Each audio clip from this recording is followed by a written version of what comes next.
નમસ્તે વિદ્યાર્થી મિત્રો, આપણે જે પાઠ ચાલે છે અનુરુદ્ધનો ગૃહત્યાગ, આમાં નવલિકામાં આપણે આના પહેલાંના ત્રણ સેશન ચાલી ગયા છે, એના દ્વારા તમે સમજો છો. એવી રીતે આપણે અહીંયા જાણીએ છીએ કે અનુરુદ્ધ છે એને ખરેખર પોતાને ગૃહત્યાગ એટલા માટે સ્વીકારે છે કે પોતાને જબરી જે કામ હતું, જબરું ખેતીનું, એ કરવું ન હતું. કુટુંબનું ભરણ પોષણ કરવું એના માટે મુશ્કેલ કાર્ય હતું. એટલે એનો ભાઈ છે, મોટો ભાઈ મહાનામ, એને સ્વીકારી લીધું હતું એ કામ, અને એણે પોતે વિચારી લીધું કે હું ગૃહત્યાગ કરી અને પ્રવજ્યા લેવા બૌદ્ધના માર્ગે ચાલીશ. આપણે અહીંયા સુધી સમજ્યા હતા કે એની માતા છે એના પાસે એની શરત મૂકે છે કે જો ભદ્રિક ગૃહત્યાગ કરે અને ભદ્રિક એને એમાં શ્રમણ લે તો અનુમતિ આપે. હવે ભદ્રિક છે એ ખરેખર ગૃહત્યાગ કરવાનો ન હતો, પ્રવજ્યા સ્વીકારવાનો ન હતો, એ આપણે જાણતા હતા. એની માતા પણ એ સારી રીતે જાણે છે, કારણ કે પ્રવજ્યા લેવા માટે એને એમાં રસ ન હતો. એટલે અનુરુદ્ધને એ સમજાવવા માગે છે અને આવી રીતે અનુરુદ્ધ છે એ ભદ્રિકને દબાણ કરે છે કે તું પ્રવજ્યા લે તો જ મારે પ્રવજ્યા લેવાશે. મારી માતાની એક આ શરત છે. એટલે અનુરુદ્ધની માતાની તો ચોખ્ખી શરત મૂકી હતી, એટલે ભદ્રિક પલળે નહીં ત્યાં સુધી અનુરુદ્ધને માટે કોઈ છટકબારી ન હતી. જ્યાં સુધી ભદ્રિક છે એ આ વિનંતી મળે નહીં, ભદ્રક છે એ જ્યાં સુધી પલળે નહીં એટલે કે ભદ્રક છે એ જ્યાં સુધી હા ન પાડે, પીગળે નહીં, બરાબર, ચોખ્ખી ના પાડી, માતાએ એને સ્પષ્ટ ના હતી અને એની શરત હતી. એટલે અહીંયા આગળ અનુરુદ્ધ છે એ એમને સમજાવવા માટે વિનંતી કરે છે અને એને પીગળાવવાની પ્રયત્ન કરે છે. ફરી તેણે પ્રેમનું સમજાવટનું પોતાનું હતું એટલું બળ વાપરી ભદ્રિકને અણગાર બનવા આગ્રહ કર્યો. હવે પાછું હજી તો આગળ એનામાંથી જેટલું બળ વાપરવું એટલે કે પુષ્કળ પ્રયત્ન કરવા, બરાબર, અહીંયા પ્રયત્નના અર્થમાં છે. તો છટકબારી ન કરે, ઉપાય એનો શોધે છે કે જ્યાં સુધી હું ભદ્રિકને હું જ્યાં સુધી એને ન પીગળાવું, એને જ્યાં સુધી એ સંમતિ ન આપે ત્યાં સુધી મારો અહીંયા રસ્તો નહીં નીકળે. એટલે એ ખરેખર એનામાં જેટલી તાકાત હતી એટલું ભદ્રિકને અણગારવા એટલે કે સમજાવવા, બનાવવા, એટલે અણગારવા અહીંયા આગળ સંન્યાસ બનાવવા માટેનો આગ્રહ કરે છે. અનુરુદ્ધને પોતાને કારણે કષ્ટ થતું જોઈને છેવટે ભદ્રિકે કહ્યું, તું આટલો બધો દુઃખી થતો હોય તો પછી મારે માટે બીજો કોઈ ઉપાય નથી. અને 7 વર્ષનો ગાળો એટલે શું એ તો જરા વિચાર કર, કાલે શું બનશે. હવે ભદ્રિક છે એ શું કહે છે, અનિરુદ્ધ છે એ ભદ્રિકના કારણે દુઃખી થતો હોય એના જોઈને એણે ભદ્રિકને સમજાવવા લાગ્યો, પ્રવજ્યા લેવા સંમત થાય છે. અનુરુદ્ધ છે પોતાના કારણે દુઃખી છે એટલે બીજો કોઈ ઉપાય એની પાસે નથી. એટલે કહે છે હું પ્રવજ્યા લેવા સંમત થાવ, પણ 7 વર્ષ તું થોભી જા, પછી આપણે સાથે ભિક્ષુ લઈશું. એટલે કહે છે કે 7 વર્ષ સુધી તું થોભી જા એટલે રોકાઈ જા, પછી આપણે 7 વર્ષ પછી પ્રવજ્યા લેશું. અનુરુદ્ધનું હૃદય તો આશાથી પુનર્જીત થયું અને ઢીલા પડેલા ભદ્રિકને પોતા ભણી ખેંચવા તે પ્રબળ પ્રયાસ કરી રહ્યો હતો. તેમણે કહ્યું, વયસ્ય 7 વર્ષનો ગાળો એટલે શું એ તો જરા વિચાર કર.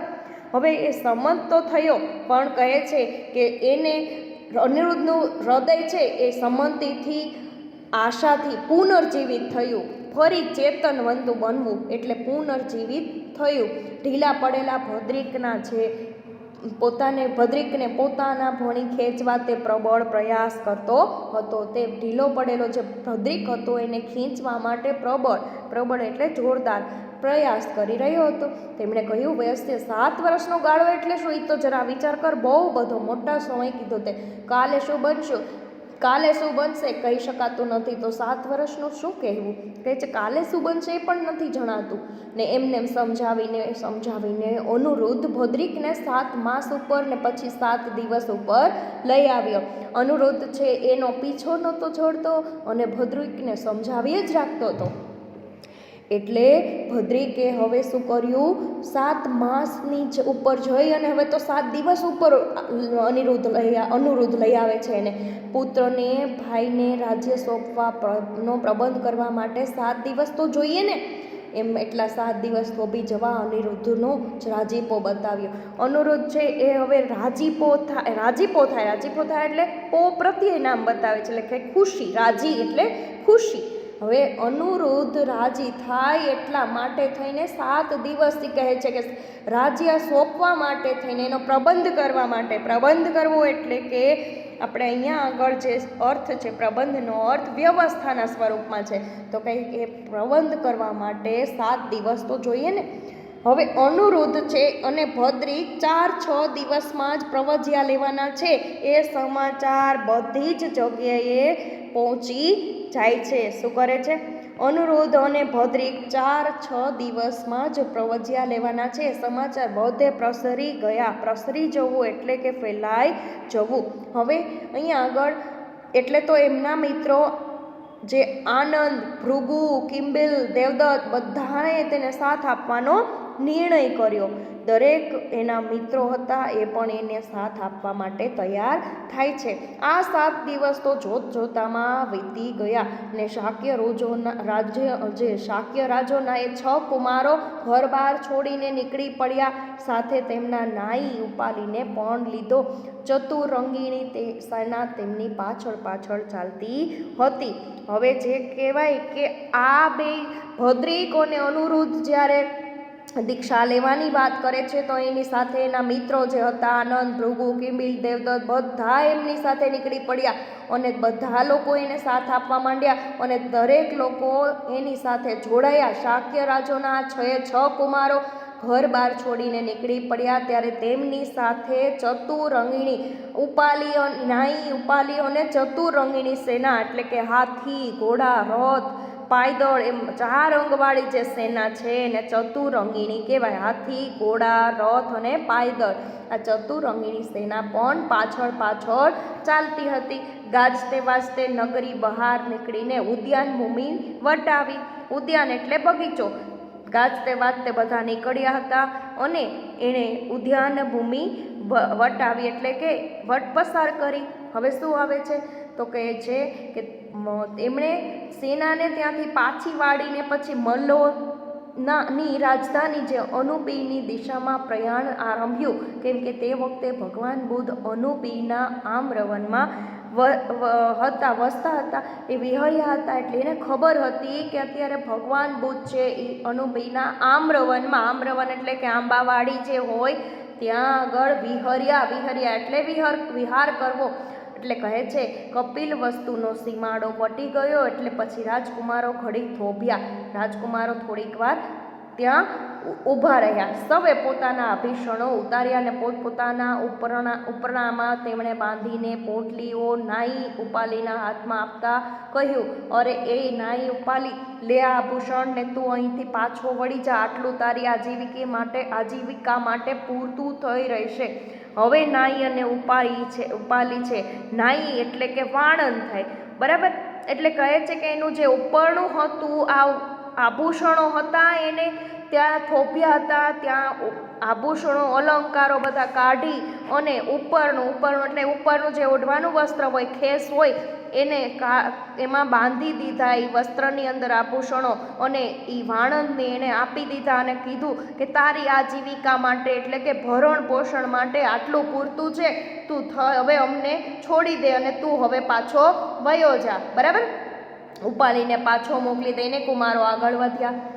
બહુ દૂર નહીં ગયા હોય ત્યાં તો ઉપાલીને ખાલી હાથે તેમનો પાછો ફરતો આવો તો જોયો. હવે પાછો હજી તો બહુ દૂર નહોતા ગયા હજી કુમારોને. ઉપાલીને ત્યાંથી મોકલી દીધો હતો, પરંતુ ઉપાલી ખાલી હાથે પાછો વળ્યો હોય એવું જોયું. કેમ રે ઉપાલી પાછો કેમ આવ્યો? સૌ પૂછવા લાગ્યા. શું કામ ઉપાલી તું પાછો આવ્યો? આર્યપુત્રો, તમે ઉદાર થઈને મને આપેલા આભૂષણો લઈને હું કપિલ વસ્તુ પાછો ફરતો હતો ત્યારે મનમાં એમ થયું કે નગરીમાં પહોંચીશ ત્યારે મને એકલો જોઈને શાક્ય શું કહેશે.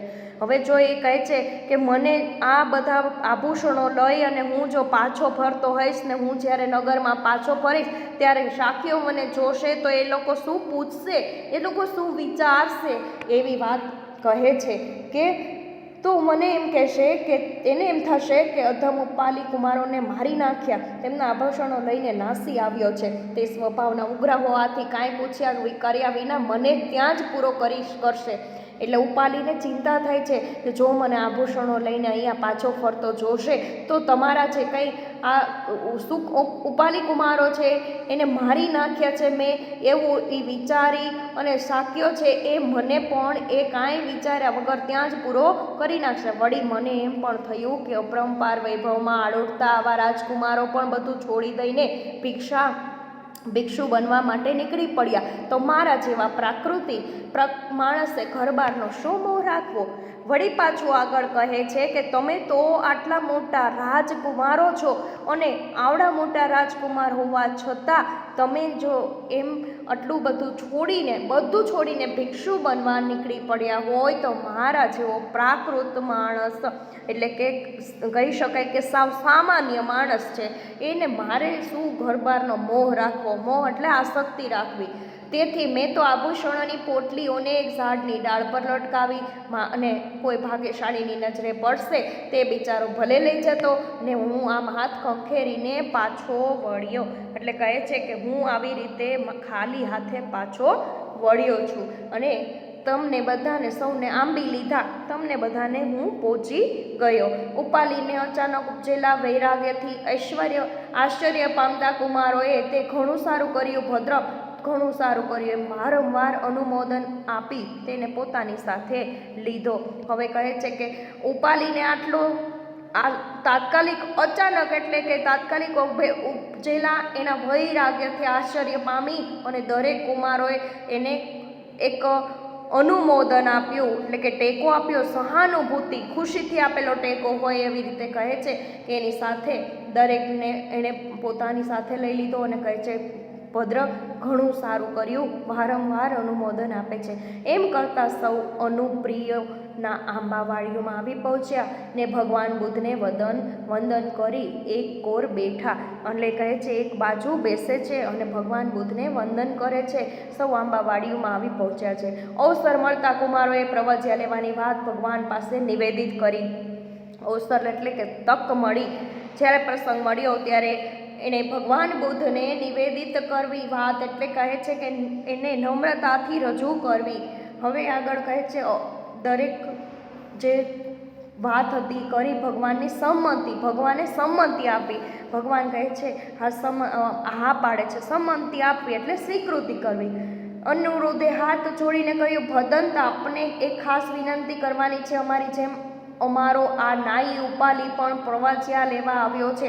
હે ભગવાન બુદ્ધને એ વિનંતી કરતા કહે છે કે અમારો પ્રવજ્યા અહીંયા આગળ અમારો નાઈ છે, આ વાણંદ છે, એ પણ અહીંયા પ્રવજ્યા લેવા માટે આવ્યો છે, તો એને પણ પહેલાં દીક્ષા આપો ને અમને પછી, કેમ કે એ પહેલાં શ્રવણ બનશે. એટલે અમે શાક્ય કુમારો અમારા આ વર્ષના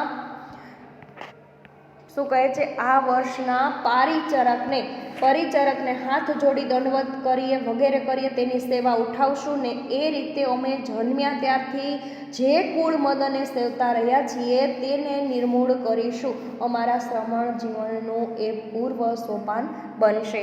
એ કહે છે કે જો તમે પહેલાં આ ઉપાલીને દીક્ષા આપશો, ઉપાલીને જો પ્રવજ્યા આપશો ત્યાર પછી જ અમે ઉપાલીની સેવા કરીશું. એટલે કે પરિચારક એટલે કે સેવક અથવા દાસ કહી શકાય. દંડવત કરી અને એને અમે પ્રણામ કરીશું, એની સેવા કરીશું અને પછી જ અમે અમારા કુળ મદને સેવતા રહ્યા છીએ કે એટલે કહે છે કે એવી રીતે અમે સેવા ઉઠાવીશું એનું, અને ખરેખર શ્રમણ જીવનનું એ પૂર્વ સોપાન બનશે.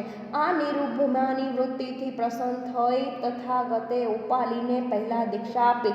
અને આ નિરુભિમાની એટલે કે જેમાં અભિમાન ન હોય એવું, એટલે કહે છે એવા અનિરુદ્ધને અને બીજા કુમારોએ પણ નવા ભિક્ષુને વંદન કર્યા, તેના શ્રમણને યોગ્ય પરિચર્યા કરી ને પછી પોતે પ્રવજ્યા લીધી. અને પછી પોતે પ્રવજ્યા સ્વીકારી. આમ પરિચર્યા કરવી એટલે કે સેવા કરવી, બરાબર. હવે એણે પહેલાં પોતાનું આ કામ કરી અને પછી જ અનિરુદ્ધ અને બધા એના બીજા જે ભદ્રિક એની સાથે આવેલા બધા જ મિત્રોએ પણ પ્રવજ્યા લીધી. આમ વિદ્યાર્થી મિત્રો, આ પાઠને અહીંયા આપણે પૂર્ણ કરીએ છીએ. આમાં ખાસ મહત્ત્વનું એ વસ્તુ છે કે જે રાજકુમારો હતા એણે કોઈ દિવસ એવા સમયને એવા કહી શકાય કે વિચાર પણ ન આવે એવી રીતે પોતાના જે માતાના શબ્દો હતા એને ના એ પાડી હતી, અને એને જે કંઈ ખાજા ન મોકલ્યા ત્યાર પછીની વાત છે. અને ખૂબ એવું અહીંયા આગળ લેખકે આપણી સમક્ષ જે વાત કરી છે કે અનિરુદ્ધ છે એ કેવી રીતે ગૃહ ત્યાગ કરે છે. અનિરુદ્ધ કેવો આમ કહી શકાય એક રાજયુવાન છે, છતાં પણ આમાં પોતાની જે કંઈ સ્વીકૃતિ છે એ આપે છે. અને બુદ્ધના માર્ગે કેવી રીતે ભણે છે એ એની સાથે સાથે એના મિત્રને પણ કેવી રીતે એની સાથે લે છે, મિત્રને પણ એમાં કેવી રીતે પીગળાવી દે છે, એ વાત અહીંયા મુખ્ય દોર પર રહી છે. ખૂબ સરસ એવો આપણે આ પાઠ સમજ્યા. હવે આના પછી આપણે કાવ્ય ભણીશું. અત્યારે આપણે આ પાઠનું અહીંયા આ સેશનનું વિરામ લઈએ. Thank you.